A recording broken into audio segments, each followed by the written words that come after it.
Bom dia, pessoal! Que alegria estarmos aqui juntos nessa segunda-feira para meditarmos na Palavra de Deus e orarmos por nossas famílias. Estamos juntos iniciando uma nova semana e te convidamos a meditar conosco, hoje com a leitura de Jeremias, capítulo 31, e vamos também ao final dessa leitura orar pedindo a Deus a bênção sobre as nossas casas, vamos apresentar a Deus essa nova semana, seja uma semana de novas realizações, de bênção sobre a sua casa, de paz. E hoje também nós queremos orar por aqueles que estão atravessando um momento de choro, de dificuldade, como Jeremias é conhecido como profeta chorão, porque ele se identificou com a dor que havia no coração de Deus e chorou pelo seu povo, clamou pelo seu povo. Hoje ele vai falar no capítulo 31, inclusive sobre uma profecia que é mencionada pelo evangelista Mateus no capítulo 2. Você se lembra quando Jesus ainda era pequenininho, não necessariamente um bebê, mas certamente um pequeno bebê, uma pequena criança, e os magos foram para lhe dar presentes. Depois que Herodes percebeu que eles estavam adorando Jesus, honrando Jesus como rei, Herodes, o rei daquela época, queria matar Jesus. E sem saber quem era o menino Jesus, ele mandou matar todos os meninos com menos de 2 anos de idade. E por isso, o Senhor avisou José e Maria que eles deveriam sair daquela região. José e Maria levaram então Jesus, bem pequenininho, cerca de 1, talvez 2 anos, certamente menos de 2 anos, para o Egito, onde eles moraram por um tempo. Certamente Jesus aprendeu a cultura, a linguagem do Egito, algo que muitas vezes nós nem consideramos, mas cumpriu-se então o que o profeta Jeremias declarou nesse capítulo que vamos ler hoje. Jeremias 31, quando diz que Raquel chorou pelos seus filhos porque eles já não existiam mais. Ouviu-se um choro, uma grande lamentação em Ramá, porque Raquel chorava pelos seus filhos. Nós vamos ver um pouco mais sobre essa profecia e vamos ler hoje Jeremias 31, antes de orarmos pelas nossas famílias, por essa nova semana que estamos iniciando, especialmente por você que hoje chora, que hoje tem atravessado um momento de dificuldade, de lamento. A Bíblia é tão cheia de conforto para momentos de lamento. Muitos salmos, além de cânticos de ações de graças e de orações belas, também nos ensinam a lamentar. Isso é bíblico, isso é válido e nós queremos hoje orar com você também. Sim, e assim como houve esse choro de lamento, Jeremias também traz uma mensagem de esperança, mostrando que Deus restauraria o seu povo. Ainda que aconteceria esse choro de lamento, ele também traria Jesus, que a gente pode ver em Mateus, que iria trazer esse renovo, restauração e esperança para o povo. E é isso que Deus tem para nós. Ainda que tenham momentos difíceis, que são... muitas vezes nós não temos controle deles na nossa vida, mas Deus está conosco, é Ele que nos enche de esperança e traz o renovo, a restauração, saída onde parece não ter saída. Então que seja a nossa esperança e os nossos olhos estejam em Deus assim no dia seja, de hoje. amém. Vamos orar então para nós começarmos a live. Nós vamos ler esse texto de Jeremias 31 e depois nós oramos por nossas famílias. Pai, obrigado pela tua bondade, obrigado pela tua fidelidade, obrigado, Pai, por ser um Deus presente. O Senhor fala que o Senhor é o Deus conosco, o nosso Emanuel. Então, nessa semana nós pedimos, Pai, ajuda-nos a perceber o Senhor em todos os momentos que nós precisamos e parece que nós estamos sozinhos, abandonados, mas nós sabemos que o Senhor é conosco, o Senhor é por nós. E o Senhor está conosco, disse que nunca nos deixaria e nunca nos abandonaria. Então nós colocamos a nossa esperança em Ti, o nosso coração em Ti, pedimos, Pai, fala conosco através desta palavra, em nome de Jesus. Amém. Acompanhe conosco então essa leitura de Jeremias, capítulo 31, diz assim: naquele tempo, diz o Senhor, serei o Deus de todas as famílias de Israel, e eles serão o meu povo. Assim diz o Senhor, o povo que escapou da morte achou favor no deserto. Quando Israel buscava descanso, o Senhor lhe apareceu no passado, dizendo: eu a amei com amor eterno, com amor leal a atrair. Jeremias várias vezes mostra essa figura de um homem e uma mulher que se casam, um relacionamento romântico, um relacionamento de lealdade, um relacionamento conjugal. Eu a edificarei mais uma vez, ó Virgem Israel, você será reconstruída mais uma vez. Você se enfeitará com guizos e sairá dançando com os que se alegram. De novo, você plantará videiras nas colinas de Samaria, videiras antes profanadas pelos lavradores. que as tinham plantado. Porque vai chegando o dia em que os sentinelas gritarão nas colinas de Efraim: venham e subamos a Sião, à presença do Senhor, do nosso Deus. Assim diz o Senhor: cantem de alegria por causa de Jacó, gritem, exaltando o principal das nações. Proclamem e deem louvores, dizendo: o Senhor salvou o seu povo, o remanescente de Israel. Vejam, eu os trarei da terra do norte e os reunirei dos confins da terra. E entre eles estarão o cego e o aleijado, mulheres grávidas e em trabalho de parto. Uma grande multidão voltará. Voltarão com choro, mas eu os conduzirei em meio a consolações. Eu os conduzirei às correntes de água por um caminho plano, onde não tropeçarão, porque sou pai para Israel e Efraim é o meu filho mais velho. Então, uma mensagem de conforto, de esperança, de renovo e de restauração do nosso Deus. Sim, quando o profeta Jeremias fala no nome do Senhor sobre os cegos, sobre os mancos, até aquelas em trabalhos de parto, ele está mencionando povos ou grupos de pessoas que eram considerados impuros para o povo de Israel. Então isso é uma clara menção de que a salvação através de Israel viria para abençoar também os chamados gentios, aqueles que não eram etnicamente o povo de Israel. A salvação prometida, esse conforto oferecido é para todas as nações. E continua dizendo no verso 10, ouçam a palavra do Senhor, ó nações, e proclamem nas ilhas distantes. Ilhas também são usadas como figura de linguagem para povos distantes. Aquele que dispersou Israel o reunirá, e como pastor vigiará o seu rebanho. O Senhor resgatou Jacó e o libertou das mãos do que é mais forte do que ele. Eles virão e cantarão de alegria nos altos de Sião, ficarão radiantes de alegria pelos muitos bens dados pelo Senhor. O cereal, o vinho novo, o azeite puro, as crias das ovelhas e das vacas serão como um jardim bem regado e não mais se entristecerão.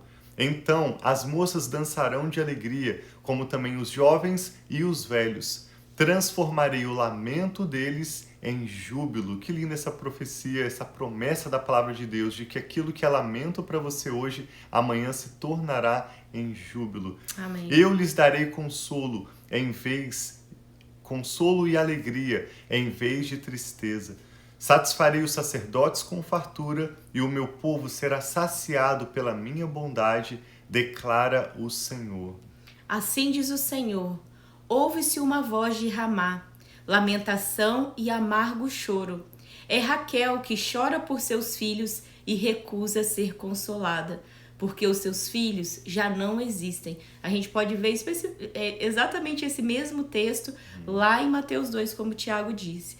E aí continua dizendo: assim diz o Senhor, contenha o seu choro e as suas lágrimas, pois o seu sofrimento será recompensado, declara o Senhor. Eles voltarão da terra do inimigo, por isso há esperança para o seu futuro, declara o Senhor. Seus filhos voltarão para a sua pátria. Ouvi claramente Efraim lamentando-se. Tu me disciplinaste como um bezerro indomado, e fui disciplinado. Traze-me de volta e voltarei, porque tu és, Senhor, o meu Deus. De fato, depois de desviar-me, eu me arrependi. Depois que entendi, bati no meu peito. Estou envergonhado e humilhado, porque trago sobre mim a desgraça de minha juventude. Então aqui a gente vê como é importante para Deus o arrependimento, o lamento, esse retornar, o deixar as coisas velhas para trás, deixar aquilo que era erro. Então o povo, por muito tempo, enquanto estava vendo, no tempo de Jeremias, as profecias, ele falando do juízo do Senhor, o povo não entendia, até que Deus falou: vocês vão para esse exílio, vocês vão para a Babilônia. Mas aqui está mostrando já uma profecia também, mostrando o arrependimento do povo, eles reconhecendo o pecado e declarando que Deus era o Deus dele. Coisa mais linda, né, meu amor? Graças a Deus. Verso 20, não é Efraim o meu filho querido, o filho em que tenho prazer? Cada vez que eu falo sobre Efraim, mais intensamente me lembro dele. Por isso, com ansiedade o tenho em meu coração. Tenho por ele grande compaixão, declara o Senhor. Coloque marcos e ponha sinais nas estradas. Preste atenção no caminho que você trilhou. Volte, ó Virgem Israel, volte para as suas cidades. Até quando você vagará, ó filha rebelde? O Senhor criou algo novo nessa terra. Uma mulher abraça um guerreiro. Assim diz o Senhor dos Exércitos, o Deus de Israel: quando eu os trouxer de volta do cativeiro, o povo de Judá e a das suas cidades dirá novamente: o Senhor a abençoe, ó morada justa, ó monte sagrado.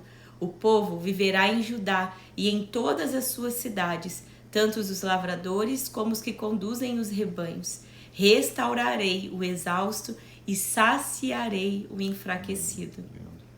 Então, agora diz Jeremias: então acordei e olhei ao meu redor, meu sono tinha sido agradável. Virão dias, diz o Senhor, em que semearei na comunidade de Israel e na comunidade de Judá homens e animais. Assim como os vigiei para arrancar e despedaçar, para derrubar, destruir e trazer desgraça, também os vigiarei para edificar e plantar, diz o Senhor.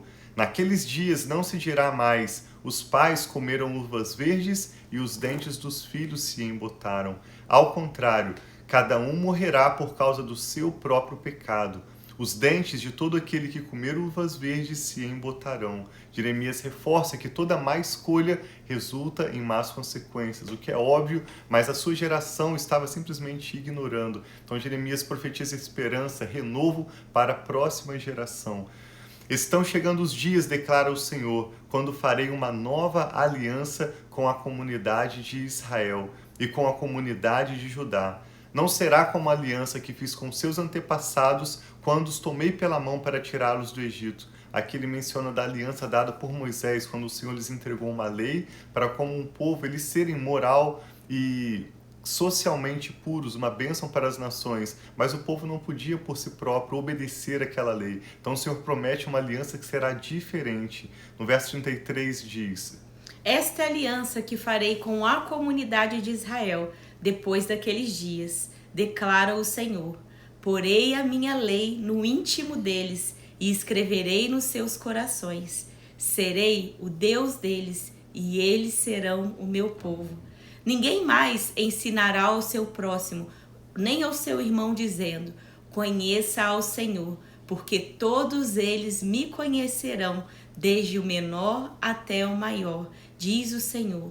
Porque eu lhes perdoarei a maldade e não me lembrarei mais dos seus pecados. Amém, que lindo. Por mais que o homem possa lembrar, por mais que você possa se lembrar, o Senhor diz que após o seu arrependimento, o seu pedido de perdão, Ele te perdoa, Ele não se lembra mais dos nossos pecados. Assim diz o Senhor, aquele que designou o sol para brilhar de dia, que decretou que a lua e as estrelas brilhem de noite. Mostra Deus como Criador, sustentador de todas as coisas, o soberano, o único Deus, aquele que agita o mar para que as suas ondas rujam. O seu nome é Senhor dos Exércitos. Somente se esses decretos desaparecerem diante de mim, declara o Senhor. Deus está dizendo, apenas se o sol parar de brilhar, apenas se a lua parar de governar a noite, apenas se o mar parar de rugir, apenas se esses decretos deixarem de existir, deixarão os descendentes de Israel de ser uma nação diante de mim para sempre. Deus está deixando bem claro que o compromisso que Ele tem com Israel para ser uma bênção para as nações não está limitado a um período de tempo, mas ele dura para sempre. É uma aliança perpétua. O que o homem não pode, Deus pode e promete, de manter com fidelidade a sua aliança eternamente. Assim diz o Senhor: se os céus em cima puderem ser medidos e os alicerces da terra embaixo puderem ser sondados, então eu rejeitarei os descendentes de Israel por tudo que eles têm feito, diz o Senhor. Novamente uma palavra de esperança, independente do que Israel vivesse e colhesse como consequência das suas más atitudes, se fosse o caso, Deus promete que jamais retiraria sua promessa de fidelidade e o seu amor leal a Israel. Porque Deus escolheu Israel para, através do povo de Israel, trazer bênção sobre todas as nações. Ao enviar Jesus como nosso Senhor e Salvador, e ainda hoje para, através de Israel, abençoar as nações. Por isso amamos Israel, porque Deus ama Israel e a sua promessa é de um amor eterno que jamais se esgotará. Verso 38 para a gente concluir. Estão chegando dias, declara o Senhor, em que esta cidade será reconstruída para o Senhor, desde a torre de Ananeel até a porta da esquina. A corda de medir será estendida diretamente até a colina de Garebe, indo na direção de Goa. Todo o vale onde cadáveres e cinzas são jogados e todos os terraços que dão para o vale do Cedron a leste, até a esquina da Porta dos Cavalos, serão consagrados ao Senhor.